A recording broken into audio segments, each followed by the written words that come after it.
As you guys know, when it comes to LeBron James, he is by far, not even close, the most humble superstar the league has ever seen. And not once in 21 years has LeBron James told a single lie or overblown any accomplishment that he's achieved. LeBron James, he would never do that. I said he was going to, before the game even started, when I seen, I said he was probably going to score 70 tonight. You liar!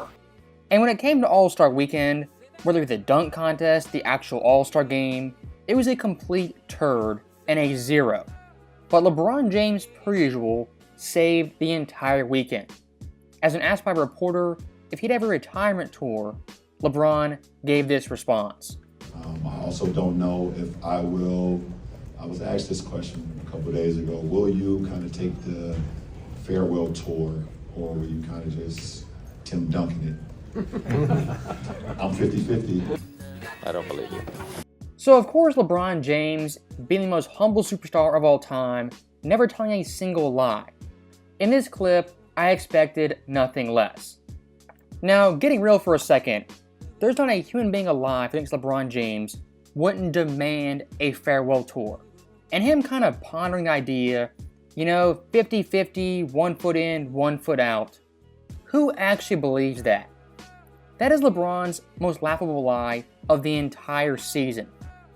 And to imply somehow he'd take the Tim Duncan route of just quietly coasting off into the sunset is equally as laughable. Tim Duncan's entire career, which spanned about 20 years, he was always quiet, shy away from the media, and let his game do the talking.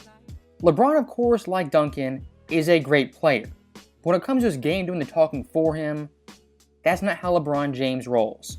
To refresh your memory, this guy back in 2010 had a full hour segment about a free agent decision. And when that debacle finally ended, when he went down to South Beach, he didn't go quietly, just have a press conference, a few reporters, answer some questions. No, LeBron James had an entire parade inside the stadium and had the iconic quote, "Not 1, not 2, not 3, not 4, so on and so on." And funny enough, LeBron at that celebration yet again told another lie and broke a promise of winning 3+ championships. But for now, we'll ignore that. When it comes to the Tim Duncan route, LeBron not once in his career has opted for that route. And much like a WWE wrestler, LeBron James undoubtedly is his own biggest promoter. Last year, the entire playoffs, I think the entire season, he had a film crew following him around all day long. Someone who doesn't like the spotlight, doesn't like the attention, does not do that. And speaking of 2023, versus the Denver Nuggets after losing and being swept and choking Game 4, what did LeBron do immediately afterwards? He said, I might retire, might not, I'm not sure. Of course, a fake retirement, we called it in the moment, and months later, we were proven right. LeBron pulling that fake retirement stunt, while gutless and cowardly, also did one thing that he definitely needed. It shifted the narrative away from him losing and took the praise away from Denver. In the minds of Clutch Sports, this move was like 4D chess, it fooled everyone. But in reality, notice a functioning brain was fooled by this, or duped by the fake retirement.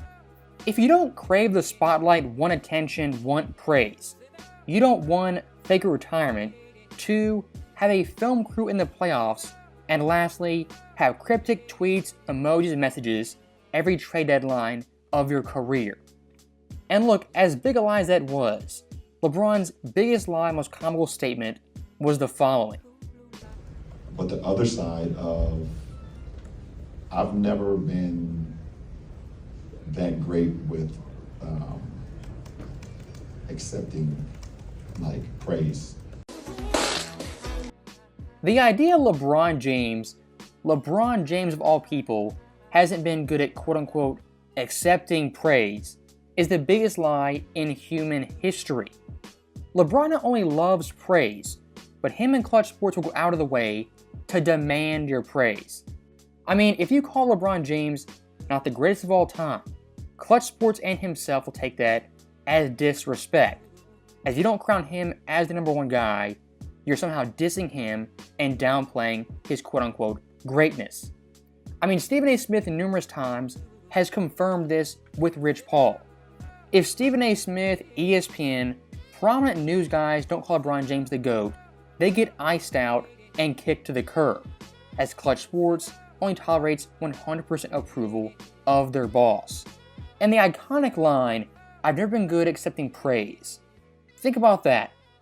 LeBron back in 2018 went on TV, his own network, and called himself the greatest of all time. If you don't like praise like attention, why would you do that? What LeBron says to the media and certain fans, certain outlets, he contradicts either moments later or years prior. And again, if you don't like attention like praise, you don't call yourself the greatest player in NBA history. And one kind of pet peeve of mine I have with LeBron James for a really long time. I think back in 2019, the Lakers, they were a fringe playoff team on the outside looking in, and LeBron stats-wise was doing great. And I think he broke some record, the first player ever with 30,000 points, 10,000 boards, 10,000 assists, some stat like that he broke and accomplished.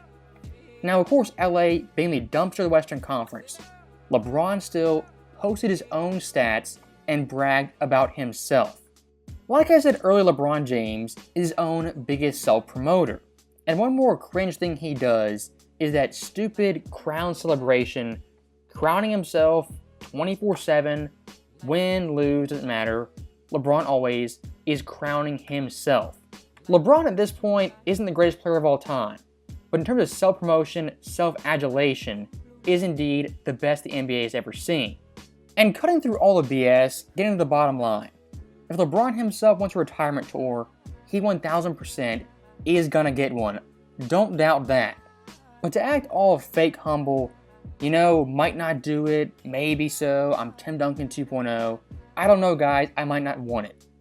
LeBron James, when he broke Kareem's record, they stopped the game mid-game, a game LA did lose, and celebrated for 30 minutes. Trust me, LeBron James is going to want a retirement tour, if not two of them. And to make a very quick side point, when it comes to the media, LeBron himself being a self-promoter, ever since 2016, he's been at war with Michael Jordan. Now, is it a hot war? No, not really, more of a cold war. And using common sense connecting the dots, when you hear Rich Paul talk, LeBron's best friend talk, a lot of what Rich Paul says is approved via LeBron James. So look, not a hot war per se, definitely a cold war. But LeBron versus MJ 100% is a battle being waged in the media 24/7. And looking back at 2016, I think it was either Rich Paul or Maverick Carter, moments after Game 7 in Golden State, they told Chris Broussard, quote, "Jordan never did this." Now think about that. LeBron, their friend, just won a championship, his first in Cleveland. What was the first thing on their mind? Not LeBron, but Michael Jordan. That right there is insight to LeBron's camp and Clutch Sports. They are obsessed with passing Michael Jordan by any means necessary. And looking at 2020, LeBron's last quote-unquote championship, after winning that title, he demanded fans show him respect. Now think about that as an average Joe, an average person. If someone demands respect from you, what does that actually mean? Number one, obviously that person doesn't feel respected, and number two, that individual isn't secure with themselves. Someone who blocks out all the noise, the haters, doesn't care what they say, doesn't demand respect on national TV. It simply does not happen. Michael Jordan, not once in his career, had to demand respect from the fans, because Jordan, of course, won his titles the right way in Chicago and not jumping ship. And MJ from day one didn't need the chosen one label on his back to prove how good he was. And to be frank with you guys, when it comes to Michael Jordan's NBA, the heights Jordan reached, LeBron unfortunately never reached those heights in his career. And at this point, he knows that. And kind of going full circle in this video, looking at LeBron's All-Star weekend, on and off the court, it was a train wreck. Not just those comments, but his play on the floor. As in the first half of the All-Star game, he shot 4 of 10, 0 of 3 from deep, with 1 air ball, the most shots by the team in the first half, and only mustered 8 measly points. Now here's the kicker. LeBron in the second half didn't play a single second and load managed at the All-Star game. All in all for LeBron James, another embarrassing chapter in year 21.